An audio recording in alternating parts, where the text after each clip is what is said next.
Hello everyone and welcome back to my channel. आज के video में हम international trade chapter 9 geography book 1 class 12 का important aspects of international trade से continue करेंगे। So let's get started. तो basically international trade के 3 हमारे बहुत ही ज़्यादा इंपॉर्टेंट एस्पेक्ट्स होते हैं। कौन कौन से? पहला हमारा हो जाता है वॉल्यूम, दूसरा हो जाता है सेक्टोरल कॉम्पोजिशन, तीसरा होता है हमारा डायरेक्शन ऑफ ट्रेड। तो सबसे पहले हम वॉल्यूम ऑफ ट्रेड पढ़ लेते हैं। The actual tonnage of goods traded makes up the volume. तो हमारी वॉल्यूम क्या होती है? वॉल्यूम ऑफ ट्रेड क्या होता है? जो एक्चुअल टनेज होता है, मतलब वेट हम टन्स में मेजर करते हैं, तो उसको हम क्या कह देते हैं? हमारा वॉल्यूम ऑफ ट्रेड। जो भी हम गुड्स ट्रेड करते हैं, जिन भी गुड्स को हम ट्रेड करते हैं, उन्हें हम कैसे मेजर कर सकते हैं? टनेज में मेजर कर सकते हैं, ठीक है। लेकिन हम कोई भी अगर सर्विसेज को ट्रेड करते हैं, मतलब कोई भी सर्विसेज प्रोवाइड करते हैं, तो हम कभी भी सर्विसेज को टनेज में मेजर नहीं कर सकते हैं, ठीक है। तो फिर जो हमारा total value of goods and services होता है, total value of goods and services होता है, उसे ही हम क्या कहते हैं? हमारा वॉल्यूम ऑफ ट्रेड, ठीक है। और ये जो हमारी टेबल 9.1 है जो नीचे दी गई है, ये क्या दिखाती है कि कैसे हमारे ट्रेड आगे बढ़ रहे हैं या घट भी रहे हैं, तो ये चीज़ दिखाती है, ठीक है। तो ये इतना इंपॉर्टेंट नहीं है, इससे कुछ क्वेश्चन आपके CUET में या फिर आपके बोर्ड्स में नहीं आएगा, ठीक है। हम अगर अपनी सेकंड टेबल भी देखें तो भी इसमें बार हमने ग्राफ देखा हुआ है, कैसे दिखाया हुआ है, ठीक है।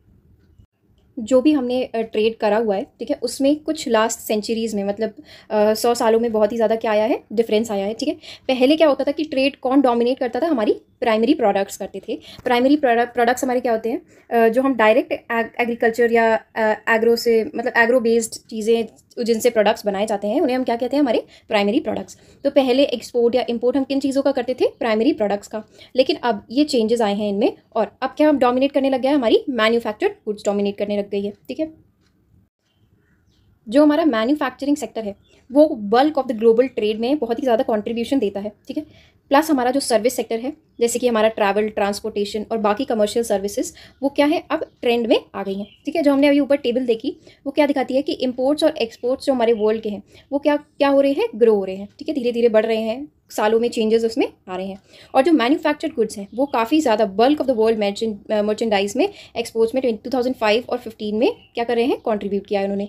Fuels and mining goods and agricultural goods are also important. और ये जो हमारे नेचुरल फ्यूल्स हैं, जो हम नेचर से डायरेक्ट लेते हैं, और हमारी जो एग्रीकल्चरल गुड्स हैं, वो भी इंपोर्ट और एक्सपोर्ट में अपनी जगह उन्होंने बनाई हुई है। और जो ट्रेड में कंट्रीब्यूशन है, वो यूरोप का क्या हो रहा है? डिक्लाइन हो रहा है, और बाकी एशियन कंट्रीज़ का क्या हो रहा है? ग्रो हो रहा है, ठीक है। अब हम देख लेते हैं direction of trade. Direction of trade में हम क्या समझेंगे कि historically the developing countries of the present used to export valuable goods. मतलब जो डेवलपिंग कंट्रीज़ हैं अभी हमारी, जैसे इंडिया, चाइना, ये सब क्या करती है? एक्सपोर्ट करती है वैल्यूएबल गुड्स को, आर्टिफैक्ट्स को, बाकी सारी चीज़ों को, ठीक है, जो पहले यूरोपियन कंट्रीज एक्सपोर्ट करती थी, ठीक है। ड्यूरिंग द 19th सेंचुरी में एक रिवर्सल आया in the direction of trade. मतलब ट्रेड ने डायरेक्शन अपना चेंज कर लिया यूरोप से एशियन कंट्रीज़ की तरफ, ठीक है। यूरोपियंस ने मैन्युफैक्चर्ड गुड्स को एक्सपोर्ट करना स्टार्ट कर दिया, ठीक है, जैसे कि फूड स्टफ्स और raw materials from the colonies. इनसे ये क्या करते थे? एक्सचेंज कर लेते थे। Europe and USA emerge the major trade partners. Europe और USA क्या हो गए? मेजर ट्रेड पार्टनर्स बन गए इन द वर्ल्ड, ठीक है। एंड वो द लीडर्स इन ट्रेड, ठीक। और ट्रेड के क्या बन गए? एकदम लीडर्स बन गए, किसके? मैन्युफैक्चर्ड गुड्स के। जापान उस टाइम पे क्या था? थर्ड इंपॉर्टेंट ट्रेडिंग कंपनी था। तो ये हमारी 1 मार्क्स में आ सकता है, ठीक। किसकी बात करी जा रही है? 19th सेंचुरी की, ठीक है। तो जापान क्या था उस टाइम पर? थर्ड इंपॉर्टेंट ट्रेडिंग कंपनी था, कंट्री था, सॉरी। पहला क्या था हमारा? यूरोप। दूसरा क्या हो गया हमारा? USA। तीसरा क्या हो गया हमारा? जापान। तो आपको सीक्वेंस में से याद रखना है। The world trade pattern underwent a drastic change during the second half of the 20th century. Europe lost its colonies while India and China were and other developing countries started competing and developed countries, the nature of the goods trade also changed। तो इससे question हमारा कैसे बनेगा कि 19th century में या फिर कौन सी सेंचुरी में हमें ये डायरेक्शन ऑफ चेंज देखने को मिला, ठीक है। Then we have the balance of trade. अब बैलेंस ऑफ ट्रेड क्या होता है? बहुत ही सिंपल भाषा में अगर हम समझें इसको, तो अगर हम बैलेंस ऑफ ट्रेड को समझें, तो ये हमारी क्या है? ये हमारी कंट्री A है और ये हमारी कंट्री B है, ठीक है। तो ये I क्या किसको डिनोट कर रहा है? हमारा इंपोर्ट्स को, और E कर रहा है एक्सपोर्ट्स को। तो जैसे हमारी कंट्री A है, उसके इंपोर्ट्स बहुत ज़्यादा हैं, मतलब वो बाहर की दूसरी कंट्री से सामान ज़्यादा इंपोर्ट कराते हैं, और अपनी कंट्री से दूसरी कंट्रीज़ में एक्सपोर्ट इनका क्या है? कम है, ठीक। वहीं कंट्री हमारी B है, जिसके इंपोर्ट्स कम है, मतलब वो सामान कम मंगाती है, मतलब वो अपना खर्चा भी कम करती है, ठीक है, और उसके एक्सपोर्ट्स ज़्यादा हैं, मतलब उसकी इनकम जो बाहर की कंट्री से है वो ज़्यादा है, क्योंकि उसके एक्सपोर्ट्स ज़्यादा हैं। तो अगर हम बैलेंस ऑफ ट्रेड देखें तो इस सिचुएशन में हमारा बैलेंस कैसा है, अनफेवरेबल है। कैसा है, अनफेवरेबल है। और इसमें कैसा है, फेवरेबल है। ठीक, तो कंट्री बी का कैसा हो गया, हमारा फेवरेबल हो गया, मतलब बैलेंस ऑफ ट्रेड इसमें कैसा है, पॉजिटिव है। और इसमें कैसा बैलेंस ऑफ ट्रेड है, नेगेटिव है। क्यों, क्योंकि इसके इंपोर्ट्स ज़्यादा हैं और इसके इंपोर्ट्स कम है। ठीक, तो ये सिंपल सा हमारा क्या हो गया, बैलेंस ऑफ ट्रेड हो गया। Then we have the types of international trade. तो कितने टाइप के होते हैं हमारे, 2 टाइप्स के होते हैं। कितने टाइप्स के होते हैं हमारे, 2 टाइप्स के होते हैं। ठीक है, पहला क्या, कौन सा हो गया हमारा, बायलेटरल। दूसरा कौन सा हो गया, मल्टीलेटरल। बायलेटरल होता है जब हम 2 कंट्रीज, कंट्री ए और कंट्री बी के साथ इंपोर्ट या एक्सपोर्ट या ट्रेडिंग करें, तो इसे हम क्या कहेंगे, बायलेटरल। मल्टीलेटरल क्या होगा, जब हम कई सारी कंट्रीज के साथ मिलकर क्या करें, ट्रेड करें, तो उसे हम क्या कहेंगे, मल्टीलैटरल ट्रेड। अब मल्टीलैटरल ट्रेड में एक इंपॉर्टेंट चीज़ हमारी आ जाती है जिसे हम कहते हैं MFN। MFN क्या होता है, मोस्ट फेवर्ड नेशन। अब फॉर एग्जाम्पल हम मान लें कि country A B C D, ठीक, अब सारी कंट्रीज कंट्री ए के साथ ज़्यादा ट्रेड करना चाह रही हैं, तो कंट्री ए क्या हो गई हमारी, MFN में आ जाती है। क्यों आ जाती है, क्योंकि ये मोस्ट फेवर्ड नेशन है by all the other nations. ठीक है, तो ये हमारे 1 मार्क्स के लिए इंपॉर्टेंट है, तो आपको ये बात याद रखनी है। फिर हम देख लेते हैं फ्री ट्रेड के बारे में थोड़ा सा पढ़ेंगे। यहाँ पर हम 3 चीज़ों के बारे में पढ़ेंगे, L, P एंड G। अब ये LPG क्या है, L मतलब हो गया हमारा लिबरलाइजेशन, ठीक, P मतलब हो गया हमारा प्राइवेटाइजेशन और G मतलब हो गया हमारा ग्लोबलाइजेशन। ठीक है, अब हमारा फ्री ट्रेड से हमारा क्या मतलब है, फ्री ट्रेड से मतलब है कि हम अपनी इकोनॉमीज़ को ओपन कर दें, ठीक है, फॉर ट्रेडिंग। ठीक है, इसको हम क्या कह देंगे, फ्री ट्रेड कह देंगे। और इसको हम और क्या कह सकते हैं, ट्रेड लिबरलाइजेशन। ठीक है, इसको हम कैसे कर सकते हैं, जब हम ट्रेड बैरियर्स को और टैरिफ्स को क्या कर दें, हटा दें या फिर कम कर दें। ठीक है, ट्रेड लिबरलाइजेशन अलाउ करता है गुड्स और सर्विसेज को बाकी सारी जगहों से कम्पीट करने के लिए with the domestic products and services of a particular nation. ठीक है, ग्लोबलाइजेशन क्या होता है, along with the free trade can adversely effect the economies. Globalisation मतलब पूरे वर्ल्ड की बात करी जा रही है, पूरे वर्ल्ड की इकोनॉमी की बात करी जा रही है, of developing countries by not giving equal playing field by imposing conditions which are unfavorable। जैसे हमने हिस्ट्री में पढ़ा है कि ईस्ट इंडिया कंपनी को ही केवल अलाउंस था इंडिया पे ट्रेडिंग करने का, तो ये क्या था, ये ग्लोबलाइजेशन तो बिल्कुल भी नहीं था। ठीक है, with the development of transport and communication system, goods and services can be faster and farther than ever before, but the free trade should not only let the rich countries enter the market but also allow the developing countries to keep their own market products from the foreign products. तो globalisation से हमारा क्या मतलब है, हर country को allow करना अपने products को दूसरी कंट्रीज़ में सेल करने के लिए।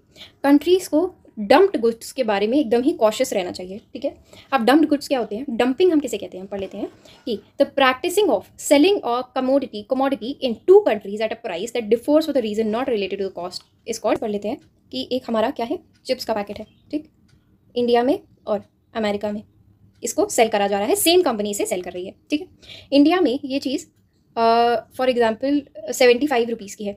ठीक है, कितनी की है, 75 रुपीज़ की है। और अमेरिका में ये कितनी है, $5 की है। कितने की है, $5 की। ठीक, तो अगर हम अमेरिका के इस चिप्स के कॉस्ट को इंडिया के इस चिप्स की कॉस्ट से कंपेयर करें तो अमेरिका में इसको कैसे बेचा जा रहा है, ज़्यादा प्राइस में बेचा जा रहा है।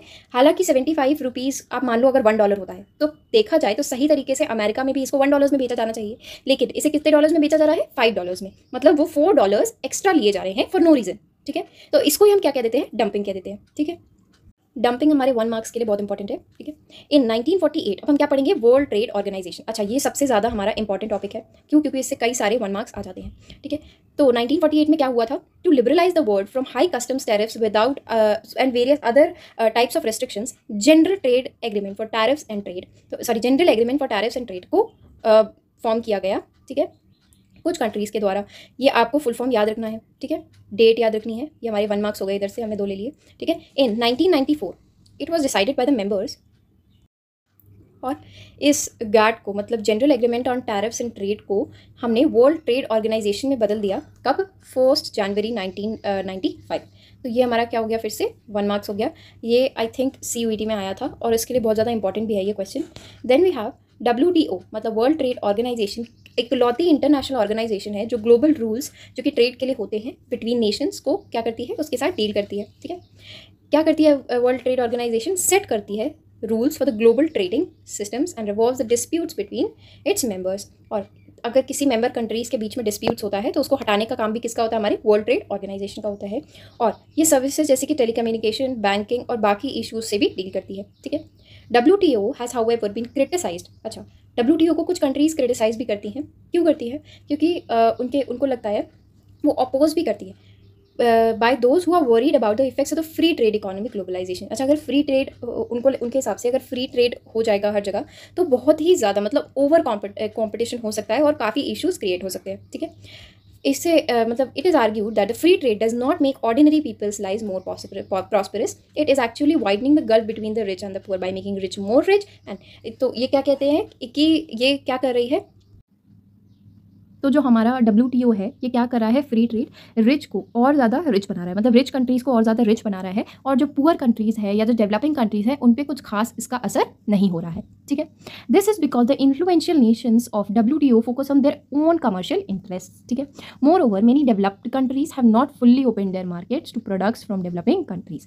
देखो, जो डेवलप्ड कंट्रीज़ होती है वो क्या करती है, अपना प्रोडक्ट्स डेवलपिंग कंट्रीज़ में बेचती है, लेकिन अपने प्रोडक्ट्स को वो अपनी कंट्री में बेचती हैं और साथ साथ में डेवलपिंग कंट्रीज़ में बेचती है। लेकिन कभी भी डेवलपिंग कंट्रीज़ को मतलब कभी भी नहीं, सॉरी, मतलब ज़्यादातर डेवलपिंग कंट्रीज़ को वो अपनी कंट्रीज़ में सामान बेचने को अलाउ नहीं करती हैं, ठीक है।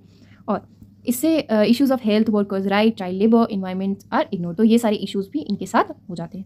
देन वी हैव अच्छा, ये डू यू नोज जो लिखे रहते हैं ये हमारे CUET के लिए बहुत ज़्यादा इंपॉर्टेंट होते हैं। तो आपको एक बात याद रखनी है कि आपको अपने एग्जाम से एक दिन पहले अपनी जो, जैसे आपके 2 सब्जेक्ट्स का एग्जाम है तो उन दोनों ही सब्जेक्ट्स की बुक को आपको देखना है एक बार खोल के, और ये सारे जितने भी बॉक्सेस हैं ये आपको एक बार पढ़ लेने हैं। उससे पहले भी पढ़ने हैं बट जाने से पहले भी पढ़ने हैं ताकि आपके दिमाग में वो फ्रेश बना रहे। तो ये बहुत ही सबसे ज़्यादा मोस्ट आस्क्ड क्वेश्चन है। अगर आपके बोर्ड्स में भी कभी कभार MCQ आ जाते हैं, 1 मार्क्स आते हैं, तो उसमें भी इंपॉर्टेंट है और CUET के लिए तो इंपॉर्टेंट है ही। कि WTO के हमारे हेडक्वार्टर्स कहाँ पर है, तो जेनेवा, स्विट्जरलैंड, ठीक है। और 164 कंट्रीज मेंबर्स थी WTO की ऑन दिसंबर 2016, ये उतना इंपॉर्टेंट नहीं है। और इंडिया एक फाउंडर मेंबर है ऑफ वर्ल्ड ट्रेड ऑर्गेनाइजेशन, ठीक है। फिर हम आ जाते हैं रीजनल ट्रेड ब्लॉक्स पे, ठीक है। ये क्या करते हैं, कुछ कंट्रीज़ को ग्रुप कर दिया गया है for their geographical proximity, similarity and complementarities in the trading items, और उनको ट्रेड ब्लॉक्स में क्या कर दिया गया है, डिवाइड कर दिया गया है, या आप कह सकते हो कंबाइन कर दिया गया है। तो 120 रीजनल ट्रेड ब्लॉक्स हैं जिसमें कि 52% ऑफ द वर्ल्ड ट्रेड पे कंट्रीब्यूट करते हैं, ठीक है। ये हमारे ट्रेड ब्लॉक्स जो हैं वो दिए हुए हैं, ये एशियन, CIS, EU। तो आपको यहाँ पर डेट्स भी दी हुई है, ठीक है, और इसके हेडक्वार्टर्स दिए हुए हैं। आपको CUET के लिए कैसे पढ़ना है मैं आपको ये बता देती हूँ। आपको एक बार बस ये कमोडिटीज़ और एरियाज़ क्या करने हैं, एक बार पढ़ लेने हैं, ठीक है, कि आपको समझ में आ जाए कि हाँ ये कंट्री इसके साथ एसोसिएटेड है। आपको इसके फुल फॉर्म्स लर्न करने हैं अच्छे से, इसके हेडक्वार्टर्स लर्न करने हैं अच्छे से, और इसके डेट्स याद रखने हैं क्योंकि आपसे कभी कभार मैचिंग में सीक्वेंस पूछ लिया जाता है, ठीक है। और आपको इसमें याद रखनी है मेन कंट्रीज़। कुछ क्वेश्चंस हैं जो इन कंट्रीज़ से आते हैं, सारी इंपॉर्टेंट नहीं है। और आपको एक चीज़ गिन के लिख लेनी है, इसमें नहीं लिखी हुई है कि कितने मेंबर नेशंस हैं, ठीक है। तो ये आपको गिन लेना है कि एशियन के कितने मेंबर नेशंस हैं, CIS के कितने हैं, ठीक है। बाकी हमारी ये यूरोपियन यूनियन लाया है, नाफ्टा है, साफ्टा है। और एक चीज़ और याद रखनी है कि हमारा इंडिया कौन से ट्रेड ब्लॉक से एसोसिएटेड है, तो किससे एसोसिएटेड है, साफ्टा से एसोसिएटेड है, ठीक है। और OPEC का ज़्यादातर क्या पूछा जाता है, हेडक्वार्टर पूछा जाता है, ठीक है। तो ये सारी चीज़ें पूछ ली जाती है हमें इनसे। फिर हमारे पास आ जाते हैं concerns related to the international trade, तो आप इसको एक बार खुद रीड कर लीजिए, इसमें कुछ ऐसा बहुत इंपॉर्टेंट नहीं है। फिर आ जाते हैं हमारे गेटवेज ऑफ इंटरनेशनल ट्रेड, तो ये बहुत ही ज़्यादा इंपॉर्टेंट है। तो सबसे पहले आ जाते हैं पोर्ट्स। अच्छा, गेटवे से क्या मतलब है कि आप एक कंट्री से दूसरी कंट्री ट्रेड कर रहे हो, उसका गेटवे क्या है। जैसे फॉर एग्जांपल हमारे पास नॉर्थ अमेरिका, साउथ अमेरिका है, ठीक है, यूरोप है। तो इंडिया का गेटवे क्या है, ये क्या वो ट्रेन से अपनी चीज़ें एक्सपोर्ट करते हैं, दैट इज़ नॉट पॉसिबल क्योंकि वो फिजिकली डिवाइडेड है with the help of water. तो अगर वो वाटर से डिवाइडेड है तो किसका इस्तेमाल करते हैं, पोर्ट्स का इस्तेमाल करते हैं, ठीक है। तो हम इसे ऐसे गेटवे समझ लेते हैं, ठीक है। The chief gateways of the world of international trade are the harbours and ports. ज़्यादातर ट्रेडिंग किससे होती है, हार्बर्स और पोर्ट से होती है, ठीक है। जो भी कार्गोज या ट्रैवलर्स हैं वो एक पार्ट ऑफ द वर्ल्ड से दूसरे पार्ट तक कैसे जाते हैं, थ्रू दी पोर्ट्स जाते हैं, ठीक है।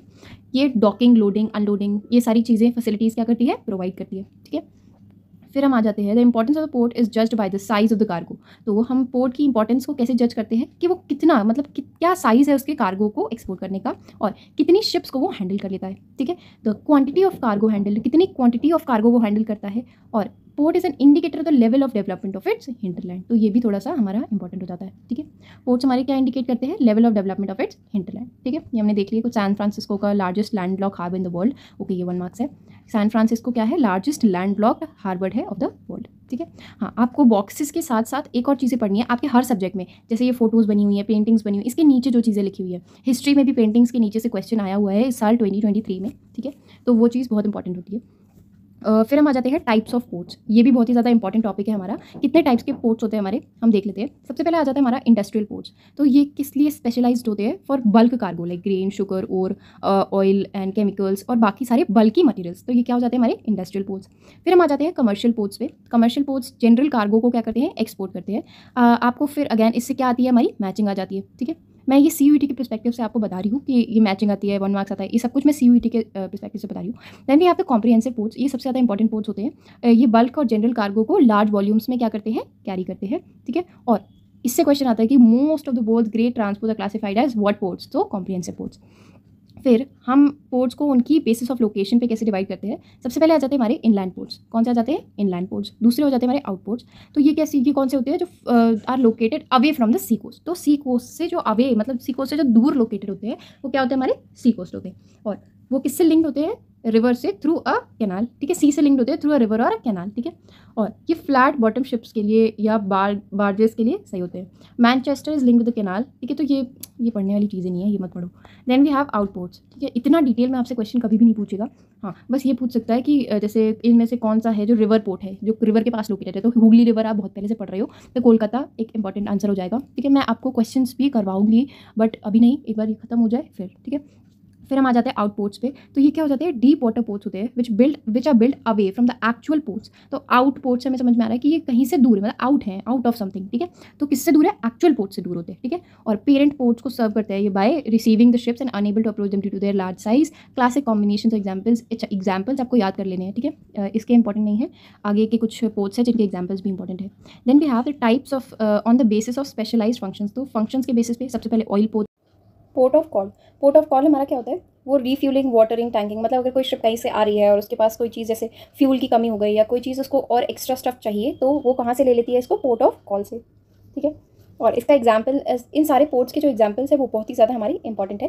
पोर्ट ऑफ ये एडन हमारा जो है, ये एडन पोर्ट बहुत ज़्यादा एग्जाम्पल मतलब इंपॉर्टेंट है। ऐसे पूछ लेते हैं कि एडन कौन से पोर्ट का एग्जाम्पल है। ठीक है, फिर हम आ जाते हैं पैकेज स्टेशन पे। तो इनको फेरी पोर्ट्स भी हम कहते हैं। ये कोई भी बल्क कार्गो को एक्सपोर्ट नहीं करते हैं, केवल पैसेंजर्स और मेल्स को अक्रॉस द वाटर बॉडीज़ क्या करते हैं, ये एक्सपोर्ट करते हैं। देन वी हैव, इसका एग्जाम्पल क्या आ जाता है, डोवर। डोवर किसका एग्जाम्पल है, ऐसे पूछ लेते हैं। जैसे मैचिंग में आ जाती है, आपको एग्जाम्पल्स दिए होंगे और आपको टाइप्स ऑफ पोर्ट्स दिए होंगे, तो आपको बताना है कि कौन से क्या है। ठीक है, we will do the MCQs. okay, then we have एंटरपोर्ट। एंटरपोर्ट क्या होते हैं, जैसे हमने देख लिया ये कंट्री ए है हमारी। ठीक है, फिर हो गई हमारी कंट्री बी है, कंट्री सी है। अब कंट्री ए को कंट्री सी तक अपना सामान पहुंचाना है। ठीक है, लेकिन ये सामान अपना कैसे पहुंचाएगी, पहले ए बी को देगी और फिर बी सी को पहुंचाएगी। तो बी क्या हो गई, हमारी एंटरपोर्ट हो गई। तो सिंगापुर क्या है, एक एग्जाम्पल है। ठीक है, एंटरपोर्ट किसका है, ये एशिया का है। Then we have the naval ports, इनकी स्ट्रैटेजिक इंपॉर्टेंस होती है। ठीक है, कोची एक एग्जाम्पल है, बहुत ही इंपॉर्टेंट। तो आपको एग्जाम्पल्स बहुत ही मतलब इंपॉर्टेंट है और याद रखने हैं। ठीक, फॉर CUET। हमारा चैप्टर यहाँ खत्म हो जाता है, बट आपको एक बात याद रखनी है कि अगर आप CUET के लिए अपीयर करोगे इन द कमिंग ईयर्स, मतलब अपने इस साल, तो आपको ये जो एक्सरसाइज दी होती है NCERT की, ये ज़रूर करके जानी है। इसका कहीं मतलब वो नहीं दिया होता है, आंसर्स की इसकी दी नहीं होती है, बट आपको खुद सर्च करके करना है। जैसे वर्ल्ड के मोस्ट इंपॉर्टेंट पोर्ट्स मैंने अभी आपको बोला, तो ये क्या होते हैं, कॉम्प्रिहेंसिव। तो जितनी भी हमारी NCERT की ऐसी एक्सरसाइजेज हैं, ये हम एक वीडियो में, ये जब बुक 1 हमारी ज्योग्राफी की खत्म हो जाएगी, तो हम एक वीडियो बनाएंगे जिसमें हम सारी एक्सरसाइजेज हर एक चैप्टर की क्या कर लेंगे, सॉल्व कर लेंगे। ठीक है, thank you for watching. Hope आपको ये चैप्टर समझ आया हो।